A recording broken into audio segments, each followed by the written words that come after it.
preview the Super Bowl for us, Pete?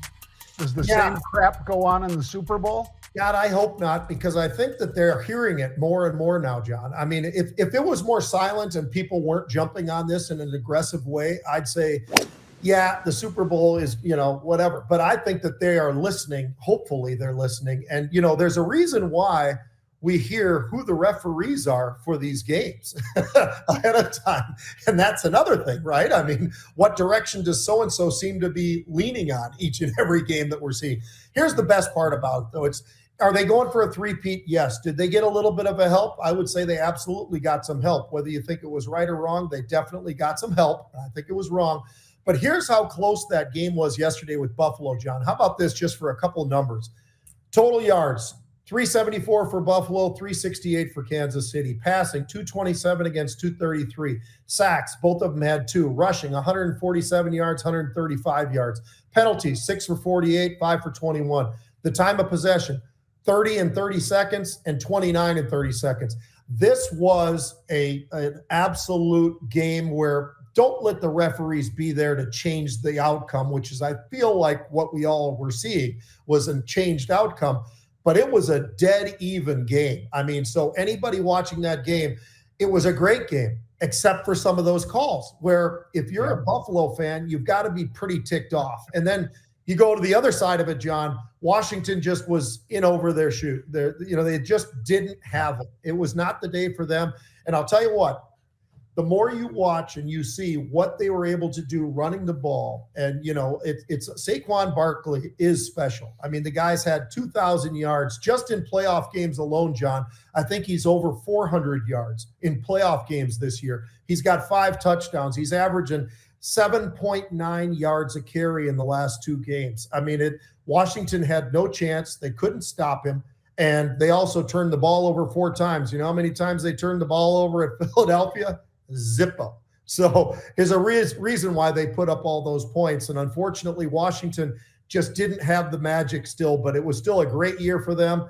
This should be a pretty fun Super Bowl, quite frankly. It's kind of a rematch, right? We get the opportunity to see the Eagles again, who probably deservedly were the best team, I think, in the NFC this year. Maybe it was Detroit, but Detroit dropped out. So, it ends up being Philadelphia, and they have a great defense. They've got an unbelievable running back. They've got a really good running and passing quarterback.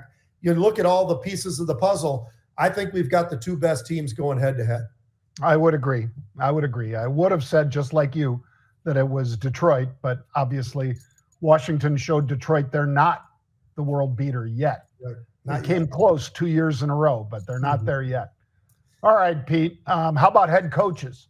You got one left to fill so far? Yeah, there's only one left. And they actually said because of all of the issues that they have had, the snow and all the other things with the Saints, that they have not selected yet. It also makes me think, John, maybe they're looking at somebody who's part of the last coaches that are still coaching over the last week or so, right? I mean, we had 4 teams. Who do you want to go after? I think the easy one to kind of see through all of this is Joe Brady, offensive coordinator up at Buffalo. John, the guy's 35 years old. He's the offensive coordinator. He's done a great job. He's got a quarterback that we know is fantastic, but he's the guy who puts together a lot of the plays that Josh is doing, Josh Allen. I think that's the direction they go. Do they go with Kingsbury? Maybe they go with him. Maybe, OC at Washington obviously did a great job, but is it, in both cases, you just don't know. Is it the offensive coordinator, or is it the fact that Josh Allen is amazing and Jaden Daniels is amazing? Both of them are great running quarterbacks. They're both great quarterbacks throwing the ball. Their efficiency is there. It makes it interesting. I think the last one, John, we filled up all of them. Dallas was one of the last ones. Brian Schottenheimer. Here's what I'll say about that one. You tell me. He was Dallas's offensive coordinator. So at first I was thinking, well, why in the hell would you take this guy when he already just showed you that he's not that great of an offensive coordinator for Dallas? But I took a little bit of a deeper dive, which wasn't that deep, but the guy's been around as a coach, John, for 24 years. I can't imagine that he's even that old, quite frankly, because his dad was still coaching not too terribly long ago. But this guy's a heck of a coach. Here's the problem. He wasn't the play caller. And I think that's why maybe they decided to keep him. I think Jerry Jones actually said probably, hey, look, He's a great offensive coordinator. He needs to also call the plays, and he wasn't calling the plays for the last 2 years. Now he will be. I think that was the game changer and why they wanted to keep him. They wanted to have some synergies already that are there. I think that's what he's got. And if he's calling the plays, he's fully responsible. He's got nobody to lean on that. So if he does the right thing and he does well, I think that Jerry Jones is going to be one happy guy.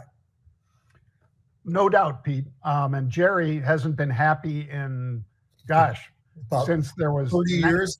Yeah. So many years of just frustration. One thing I loved, Pete, that I saw this weekend was a tape of Saquon Barkley when he told his daughter that he got signed with the Eagles. Mm-hmm. She said, "Daddy, does that mean we get to win?" He left the Giants. She was right. Yeah. And he said, "Yes, it does. It means we get to win, honey." And that's what they've been doing. And Pete, as good as the KC defense is, I think, with Jalen Hurts, he doesn't look hurt. He looked like he was just, on the top of his game. Mm-hmm. I think this is going to be a fabulous matchup. Yep. I think they both have all the pieces that you need, and that's why they both ended up getting there. I would have said the same thing if Buffalo had have gotten there as well. And maybe the problem for me with Washington was I got pulled in, John, by Jaden Daniels. He's young, he's amazing, he's efficient, and all the rest of it.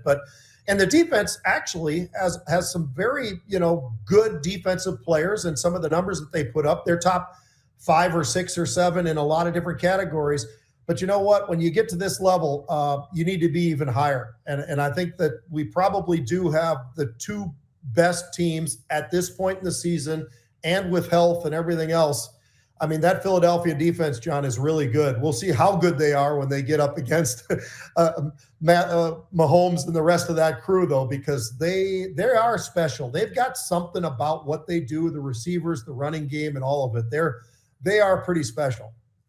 Pete, I am anxious to see Carter, the nose tackle / D tackle for Philly, because you and I talked about this guy when he was coming out of college a couple of years ago, that he's a man-child. Nobody can block him.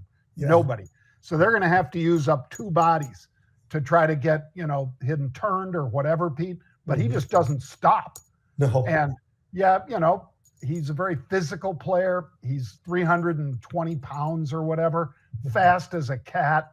And when he gets that jump on the line, nobody's really ready for that 300-plus pound dude, flailing with his arms at him as he comes across the line. I love that guy. Yeah, that front 7 is amazing. And you're right, John. And they did the right thing. They got guys from Georgia that can play great defensive football. They're big, they're strong, they're fast, they're everything you want. They're mean, and they're physical, to your point. They are very physical. I don't know if Kansas City's gone up against anybody as physical as that defensive line. So that's going to be one hell of a game, I think.